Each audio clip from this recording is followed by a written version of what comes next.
Welcome to Weird Talks. These are conversations that wander beyond ordinary reality and into those strange terrains of consciousness. And in these talks, we explore the anomalous, the uncanny, and those deeply weird sort of experiences that people can experience in life. Synchronicities, altered states of consciousness, liminal encounters, intuitive flashes, and all those mysteries that seem to blur the line between mind, matter, and the unknown. And this is basically the space for the stories that don't quite fit into, the realities that we know. And also the curiosity to follow them wherever they lead. And so today I'm joined by the wonderful Jo Hickey-Hall. And Jo, an author, a folklore researcher, and most importantly, the host of the legendary The Modern Fairy Sightings Podcast. It's a fascinating show. Totally recommend that you listen in. Amazing collection of stories of the fairy realm, but also very uniquely preserving these contemporary encounters because these things can be very fleeting. So grabbing them in and bringing them in for everyone to listen and to experience.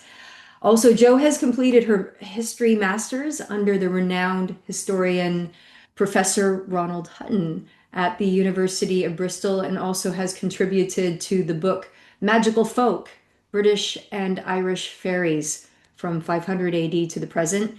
And back in 2016, she founded the Modern Fairy Sightings Project to help challenge all of those cultural taboos around speaking openly about these sort of extraordinary experiences. And her podcast launched in 2020, and it's now part of the Spectre Vision radio program. And if you watch telly, you might have seen Jo recently appearing on Sky History's Britain's X-Files. And she's also assistant producing of the forthcoming documentary Fae Folk, A Search for Connection. And most excitingly, we're all waiting for the book, which is Modern Fairy Sightings, Personal Encounters in Extraordinary Times. And that's coming out in November 2026. So Jo, welcome. It's a pleasure to have you here.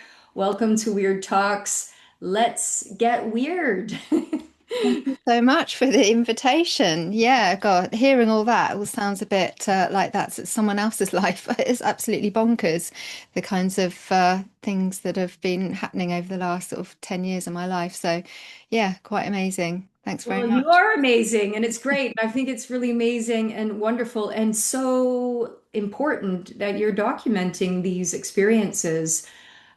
These experiences have been going on for a very, very long time. Human beings having these strange encounters out in forests and fields. And it's not just in the UK, it's all around the world. We have this folklore and these sort of tales of small people or little beings that have popped up by way of pixies, sprites, fairies, gnomes, elves. There's so many ways to articulate these creatures or beings. And so I really wanted to like start kicking it all off by asking you what first drew you to this, to folklore and also anomalous experiences through the Fey realms. Very, very curious to know what started it all. And please do. Yeah. Oh, Yeah, thank you.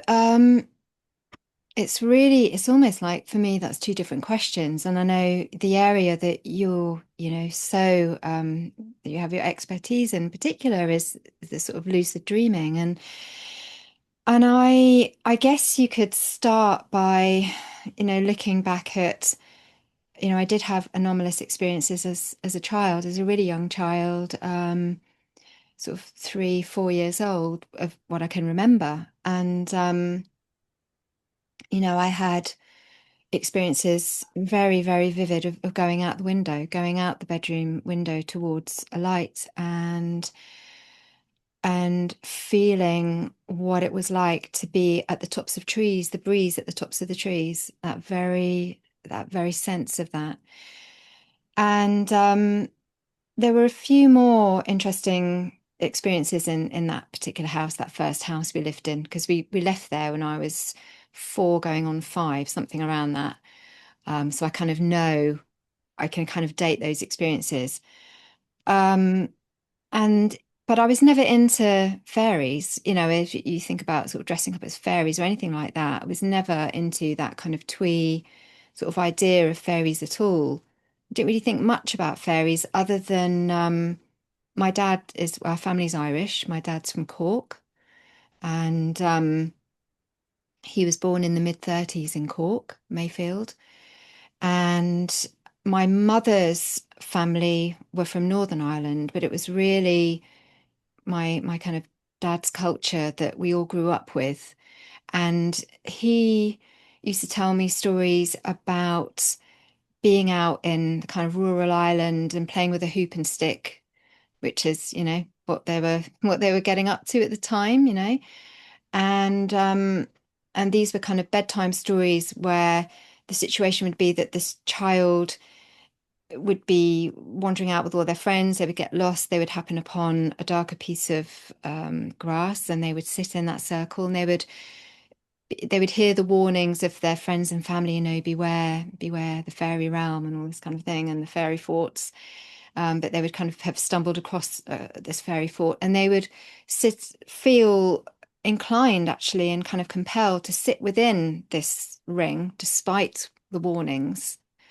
And they would kind of go into these worlds, and there would be some kind of, I guess, like all folklore, there was a kind of moral sort of tale to it in some ways. But I think mostly what would happen is that they would come back with some kind of gift or treasure, which of course would not be an object, but more that they'd learn something. So they were really kind of deep, profound tales for a very small child before you're going off to sleep. And he would just kind of, reel it off. I don't know who told him these stories. We think it may have been his older sister. There were lots of brothers and sisters. There were 9 of them. Um, but that's kind of my entrance into other realm, was my own experiential. And I think that's always stayed with me. I'm very much um, everything I do is kind of, I'm interested in because of my own experiences. But it wasn't until many, many years later I had come to Bristol to do a master's with Ronald, and I was, like many of us, just absolutely in awe of his work. Uh, I'm from Jersey originally, and in Jersey, I had already had a fairy experience. I had been with in a kind of long story short, I had been with my now husband. We've been together 20 years now, and we had been together. It was the first year of being together, and he had been visiting me in Jersey, and we'd been watching the sun go down in a place not far from a dolmen, Neolithic dolmen. There are many, many dolmens in Jersey. At a certain point, I turned around and I saw this small green man who was looking at us, and I always believed that he was attracted by our strong emotions for one another, particularly at that time, particularly in that place. And I don't know, it seems to have some kind of significance with what I'm doing now. I mean, obviously, it's a fairy sighting, and I talk to people about their fairy sightings, but there was something, the one thing I walked away from with that experience was that he wanted me to see him.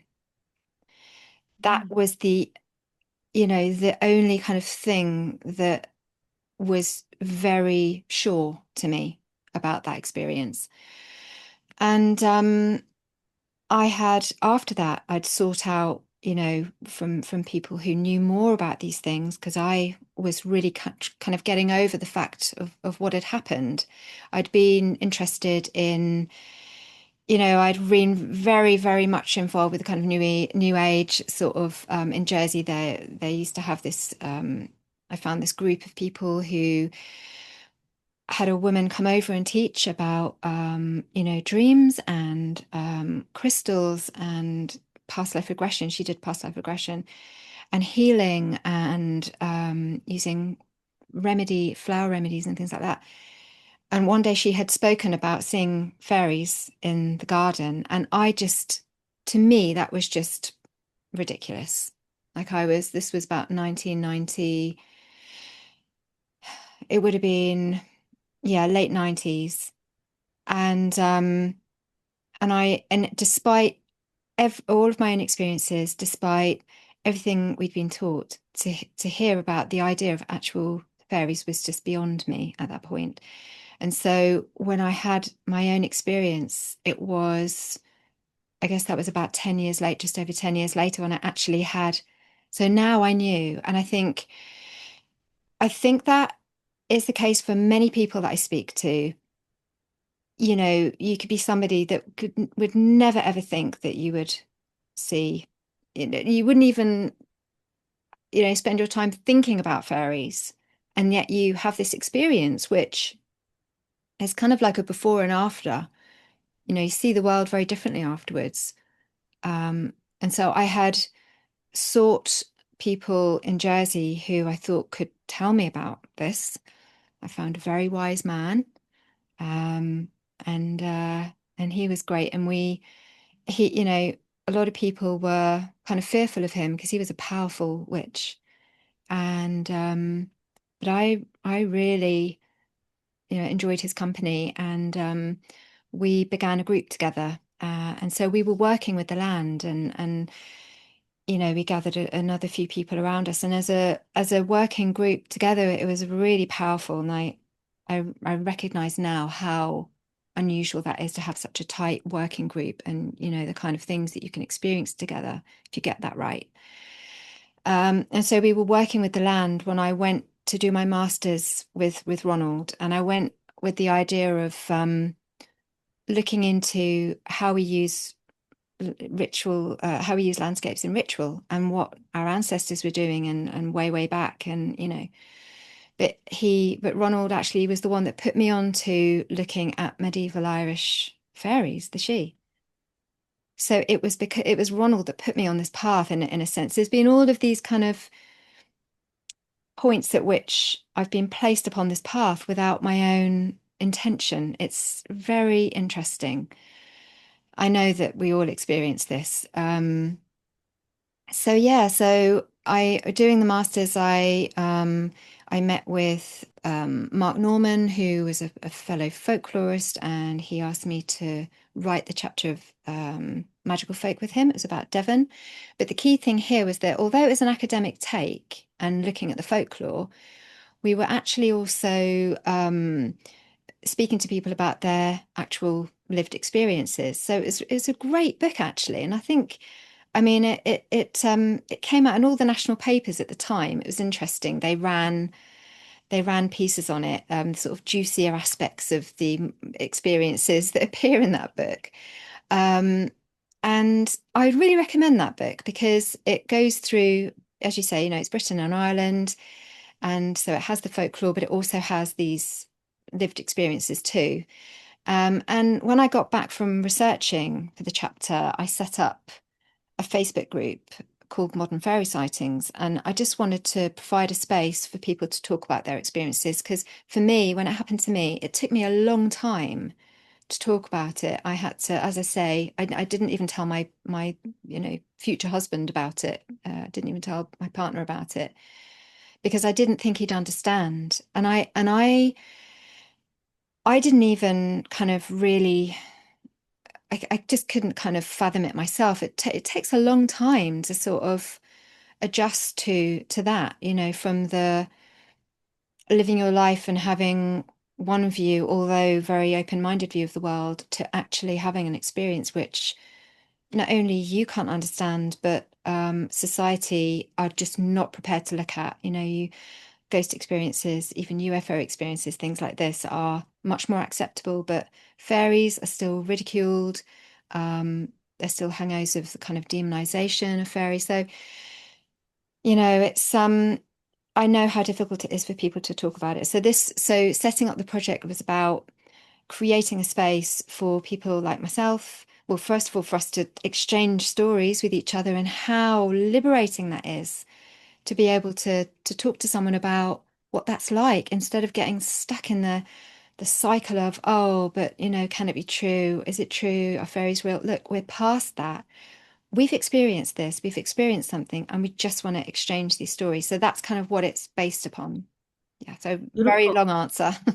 No, but it's great, and it's really important for us to understand the context and how it's like basically been a calling for you, and to bring it to a broader scope of sharing, understanding, integrating, processing too, because these sort of anomalous experiences they pull you into a moment where you question the true nature of reality. So it's a very ontological kind of shock in many ways to have an experience like this, and deeply transpersonal as well. So it feels really good to bring it into the broader sphere of community to chat and process about it. I want to go back to the encounter itself because you said that your partner didn't see or experience what you experienced.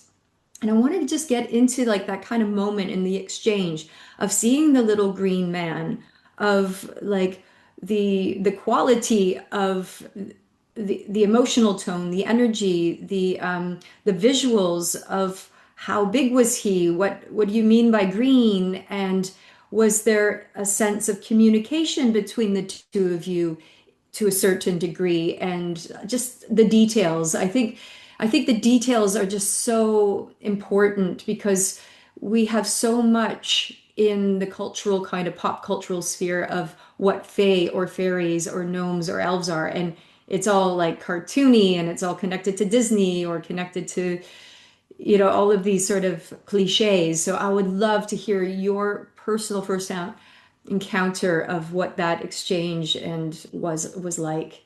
Mm, yeah.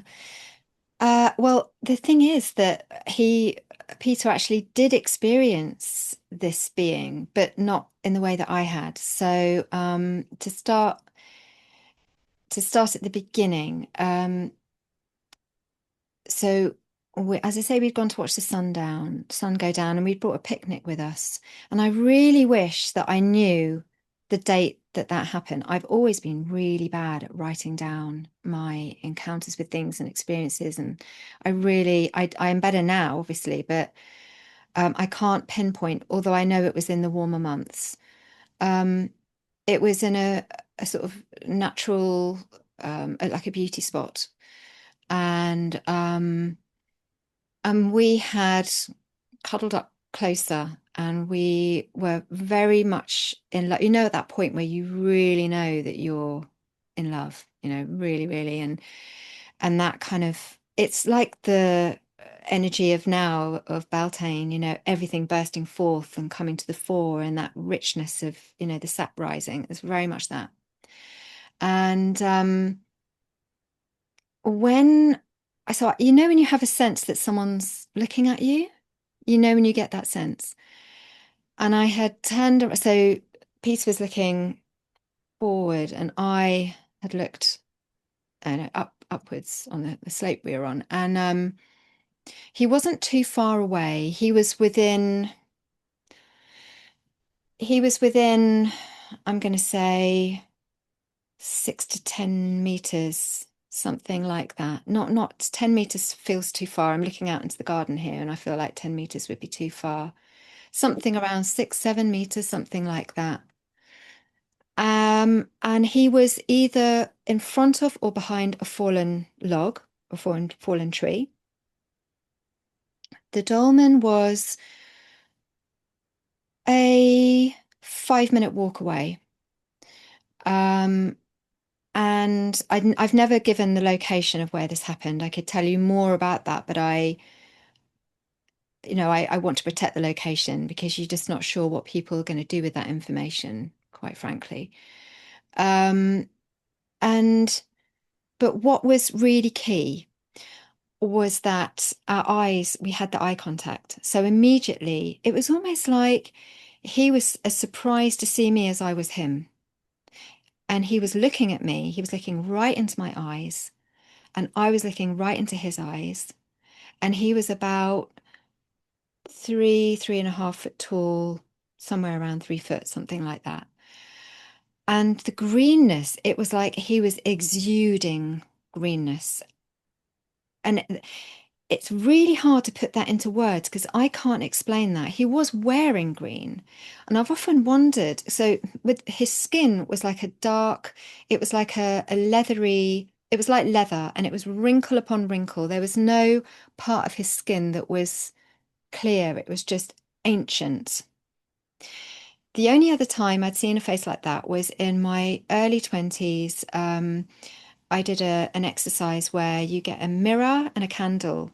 And I did this at a really profound point in my life. I was going through a big, big, big shift in my life. And I sat there with the kind of mirror propped up in bed on my knees, and I had the candle, and I I watched as my face in the mirror just became this ancient woman. It was incredible. And she was looking back at me, and her face was just ancient, like she had been, through the ages or something. It was really, yeah, really very striking. And that's what his face was like. It was ancient. And he had very sparkly eyes. I can't remember what color they were. It was either blue or green or something between the two. And his clothes were that archetypal, think of Brian Froud or Froud drawings. The clothing was very sort of, I don't know, 1700s or something, layers of, the little sort of outer jacket, and a very sort of rural looking, and a bit ruffly, not neat or anything like that, but very kind of organic in its in the way that it looked and the way he looked. And he was wearing a hat, although I can never ever remember what his hat looked like. So the logo of the podcast is actually Peter's I described him to Peter, and Peter illustrated that logo. And I always feel like he captured a sense of him. And I wouldn't say that it looked like him, um, but he definitely captured a sense of him in that he was looking at me in a way. He wasn't smiling, and the logo is quite smiley actually. He wasn't smiling, but he wasn't frowning either. I got a really good feeling from him. I wasn't frightened at all. You think that if you saw something like that, you would jump back in shock and oh, and or you turn to your whoever was with you and go, look, none of that happened. It was like this. It was almost quite familiar, and it just felt very natural to be looking into his eyes.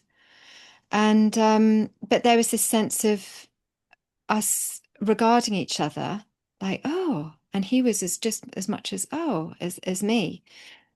And then, you know, it was there was a this moment, this gaze held, and then at some point I either blinked or looked away or something, and then he was gone. He was just gone.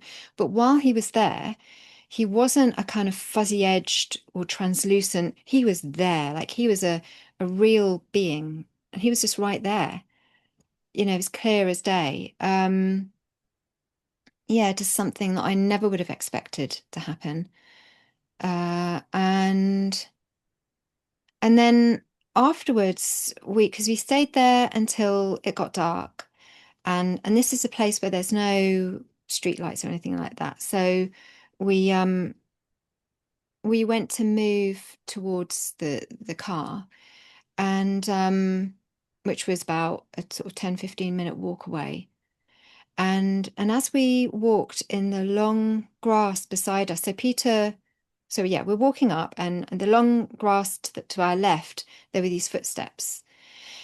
And Peter picked up his pace because he gets spooked by anything. I mean, even if there's jump scares, or even if he knows there's going to be a jump scare on the TV, he will leave the room. Like and I just find so he got really spooked, and he picked up his pace, and then this being or whatever it was picked up its pace to match, the quickened pace.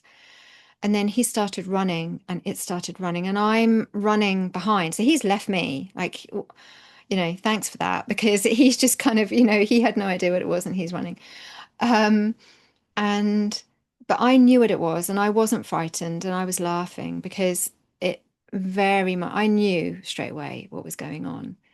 And it was very mischievous and yeah, I wasn't spooked at all, but I had a but what it did was that it kind of meant that he experienced the being just in another way. I mean, he's not into anything that I'm into. He's very yeah, he's very unlike me in that way. But he recognized that something happened there. So I'm grateful because we experienced it together just in different ways. And actually, it's kind of like it's almost like a blessing on our relationship too, because we were just, not long together at that point, and we're here 20 years later, and actually working on this together because he's doing the illustrations for the book. So it's all very strange how how he was a part of that too. Yeah, and that's interesting because it's something I wanted to ask you, not only from your own encounter, which you've articulated so wonderfully. Like, it's so good to get these sort of details, right? Because they can get, if they're not really explored in such details, they can just get sort of, you know, we just shrug it off as like, oh, just cliches of gnome or fairy encounters through a Disney lens or Disney perspective. But the way you describe it is very embodied, very felt like he was very much there in the environment, and the details of the face and the lines in the face and the sparkling eyes is just very much there is really important, I think, for people to hear. So I wanted to go circle back to you did describe that there were certain psychological feeling based energies between you and your partner, as well as almost like environmental and liminal conditions of the place that you were at. Well, Dolomans would point towards sacred ground or a liminality in the sense that that could have been a place where the ancients felt that the veil might have been thin, or there was something about the land in a psychogeography way that was important. And you've kind of touched upon that a little bit, but I want to also loop into all the other folks that you've researched, interviewed on your podcast, and your own studies around this. That do you notice that there's special conditions that are there to that precede an encounter with the Fae? Definitely. These liminal thresholds, they come up in all the experiences, and we can look at my own experience. It was on a sacred site, and obviously, yes, it's been picked for a reason. This is near the sea. It's kind of these dolmens are placed in prominent positions. Jersey itself would have been, if we think about at certain points in history, it will have been a higher and sacred ground. If we had, the kind of great flooding of the past, it would have been one of these places that would have been a sacred ground, and it has dolmens all over the island. So we can look at that. The land between the spot between the land and the sea is liminal. The same as between the land and the air. So if you get places that are marshy ground, some people that I speak to, they've had experiences on marshy ground or on beaches, which we also had a really strong experience on a beach once and saw another being, actually, myself and two other members of the group saw a being on a beach. Um, and and then the kind of threshold of falling in love. That's also this big. When I speak to people on the podcast, I ask what was going on in your life at the time. This is really important. What was going on in your life at the time? Because you can track, new relationships. If you look at, rites of passage, Arnold von Gennep's work on rites of passage, and look at those points in our lives where we are making transitions. We are neither one nor the other. Okay, so or going from puberty to adulthood, or from being single to being, in a life partnership or something, new jobs, all of these things. So definitely that sense of liminality, excuse me. And other aspects to it are that we we'd gone there to watch the sun go down, so sort of tipping into twilight, another liminal, the liminal part of the day. So all these things have a bearing, and in the podcast, beings are often seen around doorways, actual physical thresholds, windows, hearths, which has long been known. These places have long been known as liminal thresholds. And if you think about, when we're kids, and this is something I go into in the book as well, when you're in bed and the cupboards open a chink, and it's got to be closed because it's a portal, basically, isn't it? And that you just instinctively know this as a child. You can sense, what's behind that, and so you have to close the door. So yeah, very much all of that, and the points in people's lives being very important, and the meaning that you get from it. And if you think about it as well, our eyes, uh, looking into each other's eyes, me and this being, and these are portals also. So from one world to the next, it's like these two worlds meeting. And the eye contact is something that comes up again and again in people's experiences. So it's very, very interesting. Um, and it's not like I hold any answers to any of this at all. But the point about speaking to each other and noting, oh yeah, this is these similarities in the sense of how it felt, um, or what they came away with. I mean, for me, when I look at what I'm doing now, I feel like it's possible that the reason that he wanted me to see him is something to do with what I'm doing now. It's possible. I don't know that, but I think it's very strange that, at no point have I set out to do any of this, and yet each time I'm kind of put on the path. So, yeah. Yeah, like an initiation of sorts, and that really tracks with lots of different life paths. People will often get like a transformative, transpersonal experience with the anomalous, and then it pulls them into this sort of line of work or support or research. And I just love to look at the details because I have a very like I consider myself a rational mystic, so I like to know why things happen and like the details and perhaps the common occurrences that happen before something anomalous happens or a noetic experience happens, the details of, yes, emotional tone or the energy or the liminal environmental places, these threshold states. But I also want to look at children too, because kids seem to have, almost like a built-in innate sort of quality to have these sort of experiences. And a lot of children have, well, I don't know what the percentage is, but children do state to have these sort of experiences, but then sort of shrug them off. And when they're in adulthood, they look back and they go, I was talking to a little person back in the garden back when I was 5 years old. And there's a lot of experiences, especially here in the UK, around children not only individually having experiences, but like a group of kids all experiencing something together and running back, going, "Oh my God, we saw this thing." And it brings to mind the Wollaton Park Gnomes in 1979 in Nottingham, which you probably know all about. That's really unique in the sense that there was a whole group of children that experienced and encountered small humanoid beings like gnome, like resembling literally gnomes with beards and rustic kind of old-fashioned clothing, but they were, driving tiny little vehicles and they were luminous and floating and they all saw it. So what's up with that? Like children en masse, is it a mass hallucination? Is it that children are more like open, or their energy is there to be able to perceive it more than perhaps like a reductionist sort of mind chattering adult. A really interesting encounter.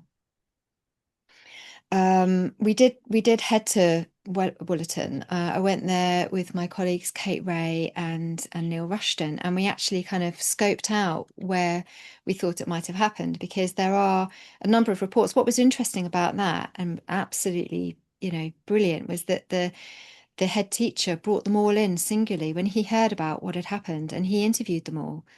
And Dr. Simon Young did an excellent episode on this. I put an episode out on it too, where he played a bit of the recording of, and you can find the script of the interviews and read it for yourself, what the children said had happened. And what's interesting about that place is where they saw them. It was a kind of marshy area. It was a part of the park, and we think that we did a video on it, and we found the place where it's likely that they had that experience. And I spoke to another guy who is from around Nottingham, and he actually, Rick, he saw a a kind of ball that he said was a bit like those, the space hoppers. He was driving along in a van, um, right next to Wollaton Park, and he and this friend in a van saw a huge kind of space hopper orb coming as if it was bouncing on the road. It was kind of moving over the road, and then it went over the wall into Wollaton Park. And there's many, many other experiences that happened in that park. So something about it. And underneath the building at the top of the park, which is a Tudor mansion, there is it's a type of well that I can't remember an artesian well, I think it's called, where it just kind of comes up to the surface by itself.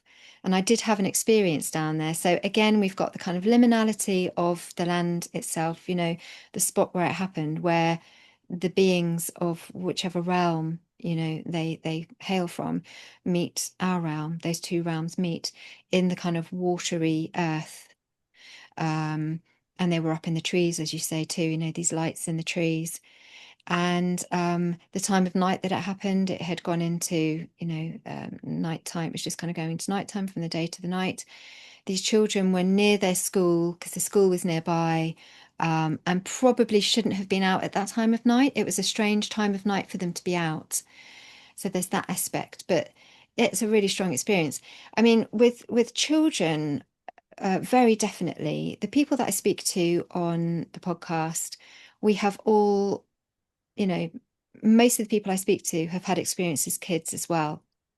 And whether they are, as you say, imaginary friends, or whether they've had the experience of flying down the stairs, which I had at this in that same house. I would fly down the stairs. And since I began to talk about that, I've had so many other people contact me and say, yeah, I did that too. We're so used to being able to be in touch with our more than physical body. We're so used to, you know, connecting with whether that's with nature or beings from other realms, which is part of nature, I believe, um, until we're told that no, it's not okay, and that no, that was a dream, and no, that's silly or strange or wrong, according to whichever kind of how you're socialized, whether that's through a religious lens or whether that's through an educational lens, that no, you must be mistaken. And so again and again, we're told that this just simply isn't the case, and that it mustn't be true, and that something about the way that we're experiencing this universe is wrong. Um, and so we start to kind of, shut that down, and it's heartbreaking actually. And so, many of us are trying to be open with our kids about the possibility of these things when it happens. And, we're all have our kids come in and tell us that they've had these dreams or had experiences, and just that there's obviously a kind of balance between wanting to make our children feel safe, and so the usual thing that we're used to doing is saying, oh no, don't worry, darling, it's just a dream. But actually, if we're really listening to our kids and hearing about their experiences, we can learn a lot. So very, very definitely we are much there's much more of a propensity for children to have these experiences. And in fact, that's what my next book's going to be about, because it's an area that I'm incredibly interested in myself, having had these experiences as a child, and then speaking to so many more people who have been able to say the same, and what that's about. And um, you know, having groups of children experience is something that happens a lot too. The multiple witness experiences.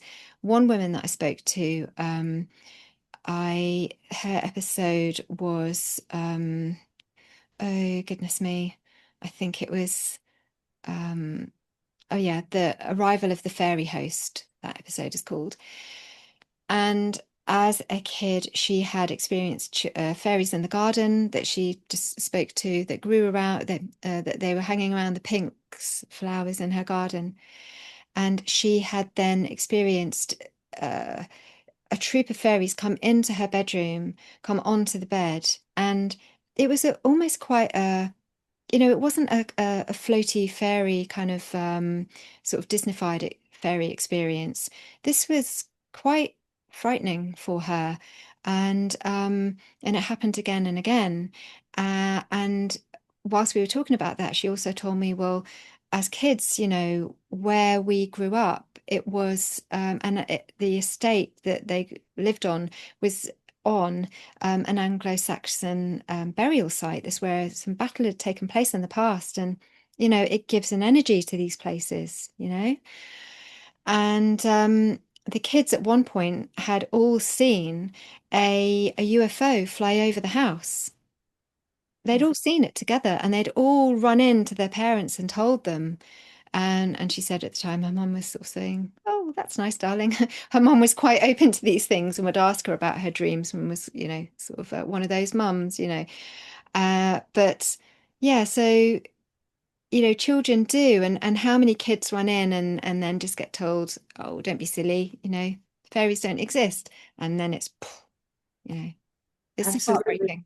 It is heartbreaking, but there's absolute like neuroscience and science behind to support that children walk around in altered states of consciousness from the time we're born and we're infants and babies um, to 2, 3, 4, 5 years old. Children are constantly in a theta brainwave. And if the theta brainwave is the brainwave of being in an altered state of consciousness, it's like the flow state. It is a state of being able to perceive a little bit beyond, it's dreaming, like the zone of dreaming, or in the zones of when you're being like hypnotized or you're in a trance state. So when you're in a theta brain wave, it's like you are able to have a different perspective and perceive things differently beyond a chattering kind of mind. Most of us, we walk around as adults and constantly in a beta brainwave. So it's around the ages of maybe 6 years old or going into school that children shift out of theta brainwave into beta, and the id and the ego start to really solidify.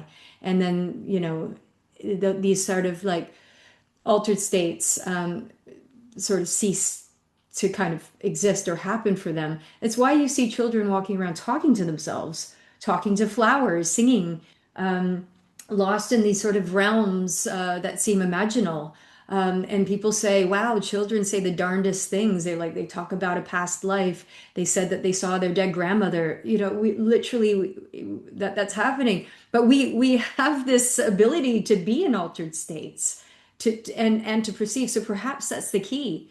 The key is to get out of the mind a bit, or just consciousness shifts into more of a flow state, maybe in zones of liminality, like these nature spots or these threshold places like marshes or sacred lands, or even the act of being in love, which is like an altered state.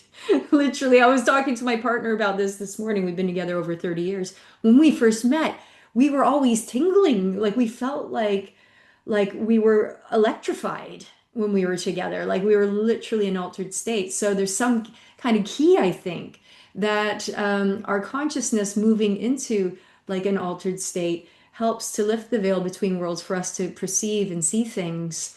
And perhaps children are able to do it en masse in terms of hanging out together and seeing these sort of encounters or experiences. And there's so much mystery there because it makes you have to question the true nature of reality, which goes beyond our materialist perspective that science currently looks at. We have to look at different models of reality to sort of also welcome in these anomalous experiences. So, speaking of which, what do you think the fairy realms are? Are they interdimensional? Are they here and we just don't perceive them because we're not in the right flow state to to perceive them? Are they connected to UFO experiences? Perhaps there's a correlation there, like these orbs of light that the gnomes have been seen with. Perhaps that's kind of the same realm. What are your thoughts in terms of how it fits within a construct of a scientific reality? Yeah, it's a huge question, isn't it? I do think they are here, and I do think they are all around us. And I agree that, that we tip into those realms, and I think that they can tip into our realms as well. And I think that those mechanisms that we think about with kind of more with sort of UFO and alien encounters, they seem to be the same mechanisms.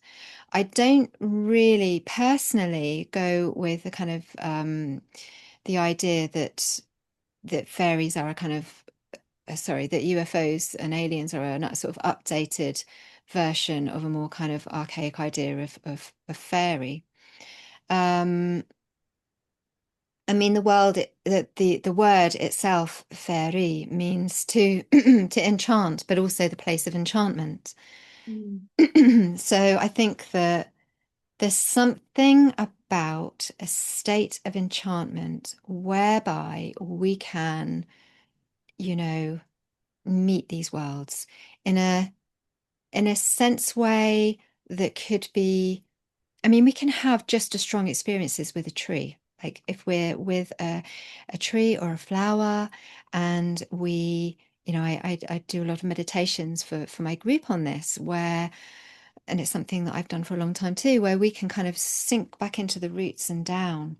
And suddenly, you are experiencing a different realm right there, or particularly in dolmens, which is why I used to love working with dolmens, just being inside a chamber and you're going into a different realm. So but yeah, it's here, it's within this universe.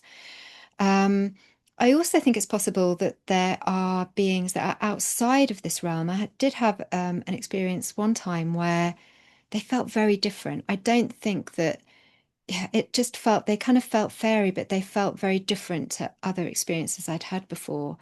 So it's possible, and I've spoken to somebody about this too, who's an experiencer, that says that it's possible that there are these realms, but in other places within the universe too, as well as our own planet. So, that's also possible.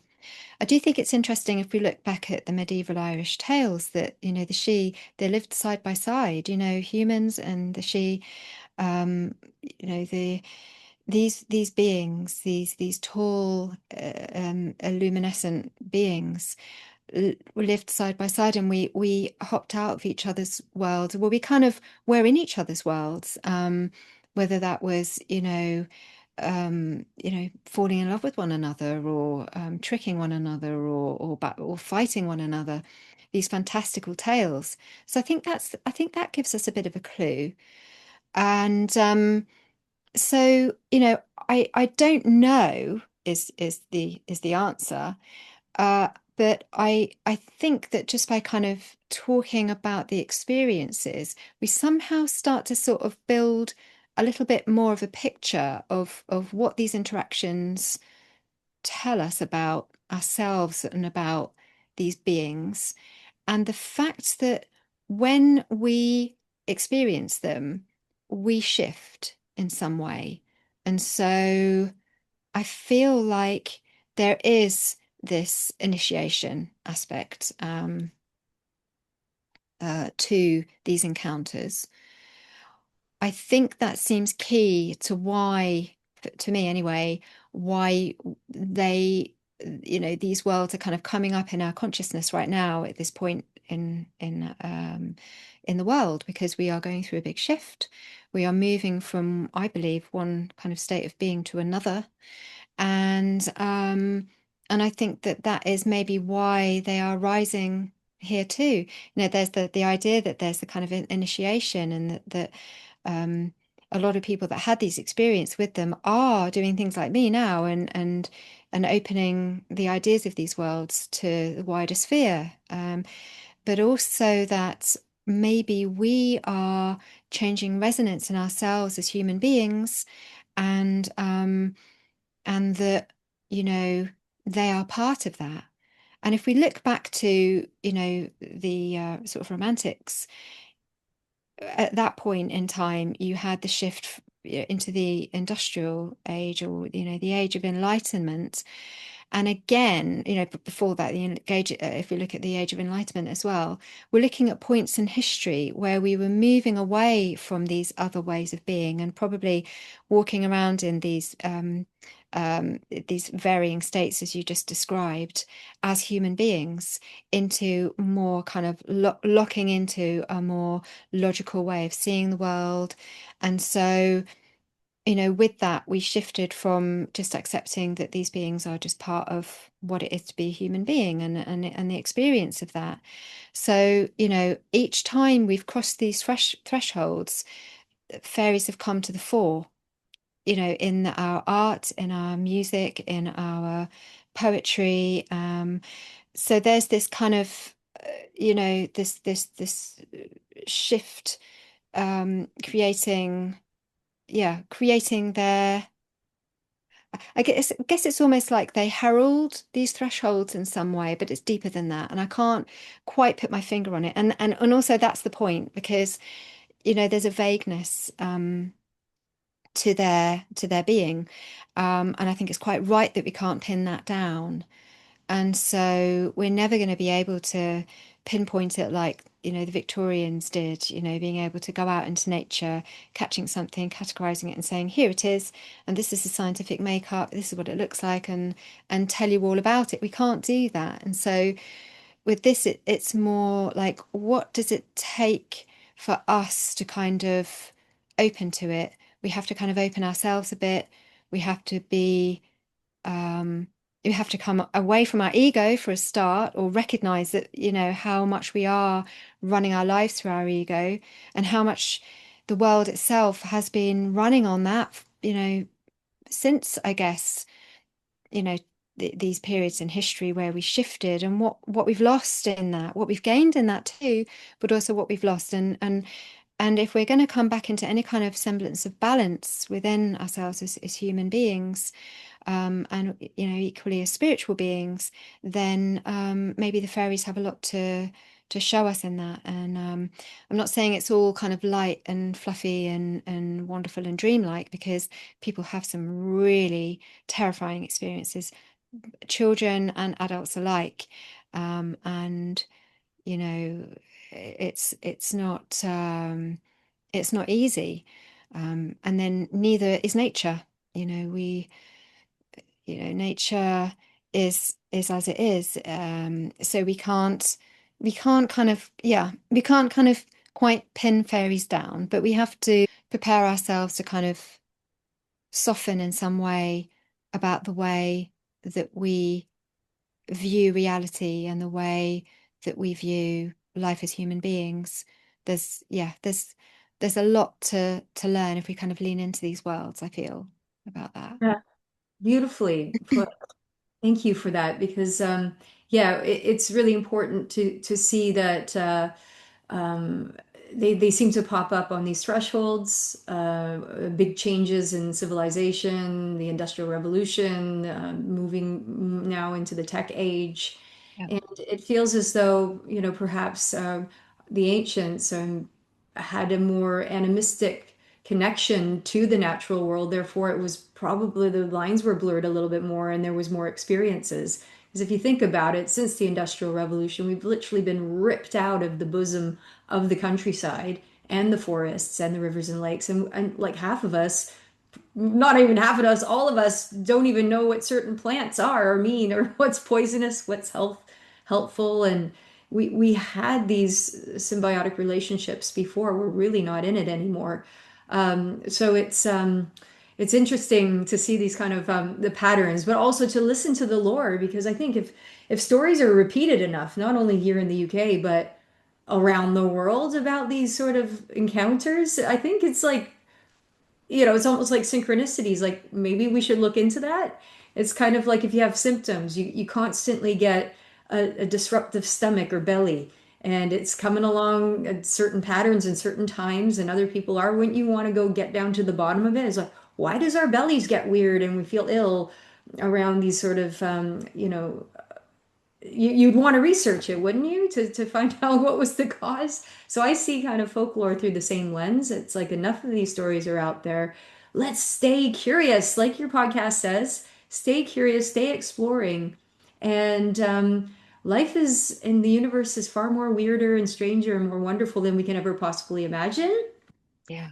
Wow, bring it on. Let's try to understand reality together and also take these experiences on board as life-changing and perhaps they happen for us to, work out the riddle. So if you're listening, you've had any of these experiences, check out Jo's podcast, plus your new book, which is coming out in November. So let's chat about what to expect with your book. Right. Well, yeah, a lot of what we've spoken about today, and my I guess my theories around, they're not huge theories at all, but sort of maybe about some of the mechanisms that I feel are shared between the kind of more alien and UFO encounters and the fairy realm, and the kinds of patterns that seem to crop up in the stories. I also talk a great deal actually about the fact of, where we're headed with AI and tech. I mean, I'm not a scientifically, headed person at all. As I said, I'm very much more experiential. But I've got a bad feeling about, what we're kind of tipping into, basically. And I think that we need to, again, kind of measure, what we're doing there. And again, the fact that we're all talking about these worlds now and at this age of, big tech is key, as you pointed out. So I kind of I look at that, and then of course the stories themselves, so wide ranging, just very interesting, and about these kinds of ideas over the ages about kind of rites of passage and what have you, and the kind of the kind of backdrop to our understanding of these worlds. So that's coming out mid-November. Yeah, it'll be exciting. I'm just moving through the final edit now, this week, in fact, and so it's all happening. And I'll be doing a talk. I'll be doing a talk when that comes out, so I'll sort of, talk more about that nearer the time. But um, but yeah, in the meantime, the podcast is I'm kind of catching up with that now after 3 years of writing this between doing the podcast, which I kind of just do by myself. So it's just such a juggling act the whole time. And so now I'm kind of catching back up with all my interviews. So the interviews are going to be coming out fast and furious, I think, because there's just so many folks that I have to talk to, so many more encounters to discuss. Yeah. Absolutely. They are threshold states for sure. And I've had some Fae encounters too. Oh, wow. And just a little handful of them. Yeah. But mostly through altered states of consciousness, like meditation retreats. And of course, like my first ever magic mushroom experience with psilocybin as well when I was a young person too. The Fae have always kind of followed me synchronistically as well in terms of what people want to gift me and like fairies and